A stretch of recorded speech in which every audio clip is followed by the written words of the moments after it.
State sentinel में आपका स्वागत। मैं हूं रविंद्र सिंह। अगर आपके कहने और करने में फ़र्क नहीं है तो ठीक है, नहीं तो एक बार फिर से धोखा होने जा रहा है सतवारी और नई बस्ती के लोगों के साथ। आज मैं विधानसभा में था, वहां एक आवाज़ उठी कि नई बस्ती में जो इन 14 दुकानदारों को नोटिस सर्व किया गया, जिसमें यह बताया गया कि 7 दिन के अंदर इनकी दुकानों को डिमोलिश कर दिया जाएगा, उसी पर चर्चा हुई। हालांकि पहले इनको एश्योर किया गया था कि पहले आपको चंद्रभागा में दुकानें अलॉट की जाएंगी, आपका बिजनेस वहां सेटअप होगा, उसके बाद आपकी दुकानों की तरफ हम देखेंगे। लेकिन अब यहां नोटिस सर्व कर दिया गया है, टाइम बाउंड पीरियड में 7 दिन के अंदर तोड़ दी जाएंगी दुकानें, नया सेटअप कोई नहीं। जो पहला वादा था कि अलॉट की जाएंगी दुकानें, वो कोई नहीं। इसी पर यहाँ के विधायक डॉक्टर नरेंद्र सिंह और विक्रम रंधावा ने असेंबली में आज आवाज़ उठाई और ये कहा कि पहले इनको दुकानें अलॉट की जाएं, इनका बिजनेस सेटअप हो जाए, उसके बाद इनको यहाँ से उजाड़ो ताकि इनके बच्चों का निवाला ना छीन सके, इनके बच्चे स्कूल जाने से रुक ना जाएं। उस पर चर्चा हुई। इन सब लोगों से बात करूंगा। इस वक्त मैं नई बस्ती में हूं, जहां 14 लोगों को ये नोटिस सर्व हुआ है। अब सवाल ये है कि जो विधायक साहब ने कहा कि मैं इनके साथ बैठ जाऊंगा आकर, नहीं साहब, आपको यहाँ आकर बैठना नहीं है, आपको वो नौबत ही नहीं लानी है।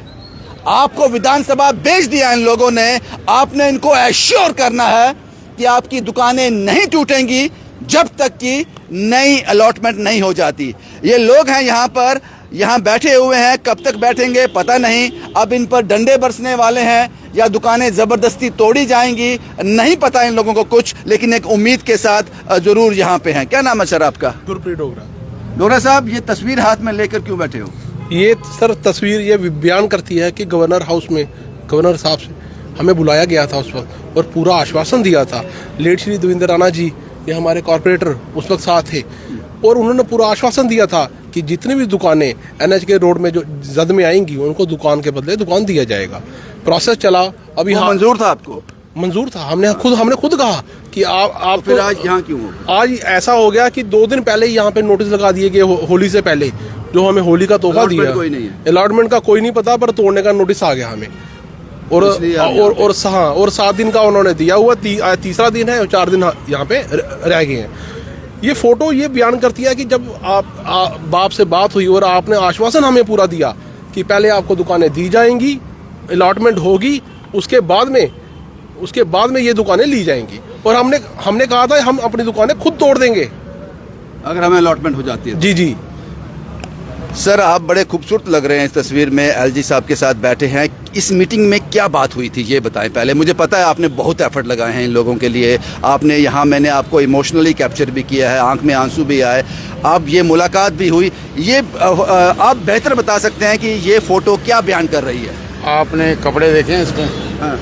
यही हैं जो आज डाले हुए हैं, बिल्कुल सेम। हाँ। मैं कमिटेड आदमी हूँ, और एक चीज़ की मैं आपको बधाई देना चाहता हूँ रविंद्र जी। जहाँ आपके पाँव पड़ गए ना, वहाँ एक ना उम्मीद की किरण जागती है। मुझे याद है आपने सवाल किया था देवेंद्र सिंह राणा साहब के पास जब हम गवर्नर हाउस जा रहे थे, तो कि आशा की किरण, मुझे लगता है कि अब आप आए हैं यहाँ पे तो एक आशा की किरण नज़र आती है कि जो आप, हमारी आवाज़ आपके माध्यम से गवर्नर साहब तक पहुँचे कि जो कमिटमेंट की है। जब हम गए, पूरे दुकानदार और राणा साहब हमारे साथ गए वहाँ पे, जब हमें कोई नहीं सहारा था, अगले दिन यहाँ बुलडोजर चलना था, तो उस समय जब हम गए, हमने वहाँ पे अपना मसला प्रोजेक्ट किया। प्रोजेक्ट करने का तरीका जो था, उसमें माननीय मनोज सिन्हा साहब ने कहा कि पवन जी आप वकालत करते हैं। मैं कभी ज़िंदगी में वकालत नहीं की, मैं विदेश में ज़रूर पढ़ा हूँ, लेकिन मैंने गरीबी देखी है। इन गरीबी हालत को, इन गरीबों को देखते हुए मैंने इनकी चीज़ें बताई हैं कि यहाँ पे जो दुकानदार हैं, 4-4 फुट की दुकानें हैं, कोई मोची का काम करता है, कोई जूते पॉलिश करता है, किसी की चाय की दुकान है, किसी की साइकिल रिपेयर की दुकान है। और ये 47 के बाद जब उजड़ के लोग आए थे, हिंदुस्तान और पाकिस्तान का बंटवारा जब हुआ था, सरकार द्वारा खुद बसाए गए थे यहाँ पे लोग। तो ये तस्वीर धोखा है? ये सच्चाई है, ये सच्चाई है। मुझे लगता है कि यहाँ पे नोटिस आना, 2 दिन पहले यहाँ नोटिस आना, आज तीसरा दिन, कहीं ना कहीं कोई कम्युनिकेशन गैप है। क्योंकि नहीं बाजी, मैं सरकार आपसे सहमत नहीं हूँ। आपने यहाँ जाकर यहाँ बैठकर चाय भी पी होगी, बात भी बिल्कुल की की होगी, है। सब कुछ किया होगा, मिठाई खाई है उसके हमने। मिठाई खाई है मिठाई खाई आपने, है। उसके बाद आप कह रहे हो मिस, कौन अनपढ़ था?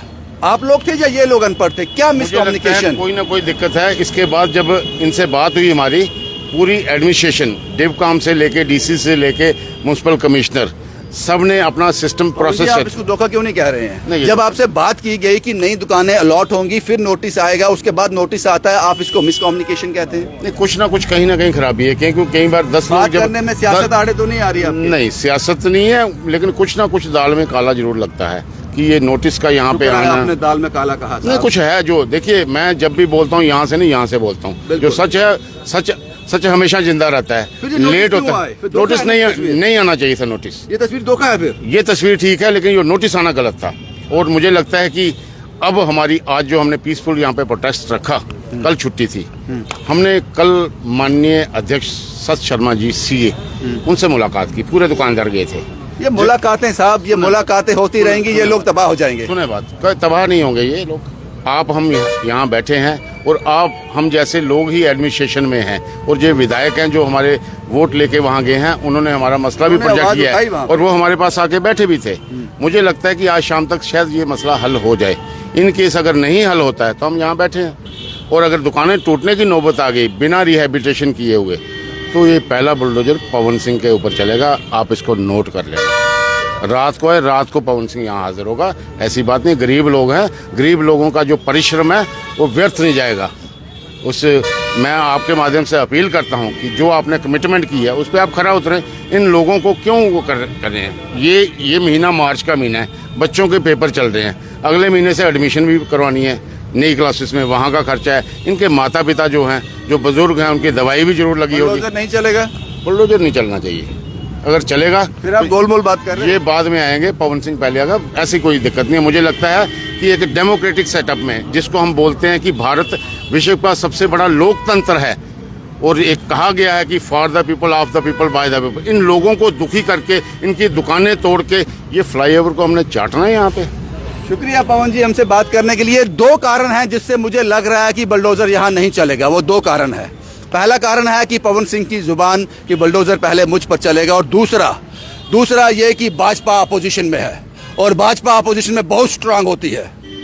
ये लड़ मरते हैं अपोजिशन में, सरकार में बैठ के सुस्त हो जाते हैं। पता नहीं वो क्या कारण है, लेकिन ये दो कारण है। मुझे लग रहा है कि यहाँ बुलडोजर नहीं चलेगा। लेकिन ये तस्वीर जो मैंने आपको दिखाई, पवन सिंह जी नहीं मानते, मैं इसको धोखा मानता हूँ। अगर ये तस्वीर सही होती, जो बातचीत वहाँ हुई थी उस पर अमल होता, तो ये नोटिस सर्व नहीं होते। हालांकि विधायक यहाँ के विक्रम रंधावा और पवन सिंह जी पूरी कोशिश कर रहे हैं कि यहाँ इन लोगों के साथ आकर बैठ जाएंगे, लेकिन मैं इनसे एग्री नहीं हूँ। आपको यहाँ बैठना नहीं है, वो नौबत ही नहीं आनी चाहिए कि आप लोगों को यहाँ बैठना पड़े। मैं उम्मीद करता हूँ वो दोनों फैक्टर काम करेंगे, एक पवन सिंह की जुबान और दूसरा भाजपा का अपोजिशन में होना। शुभम कुमार के साथ Ravindra Singh, the state sentinel के लिए।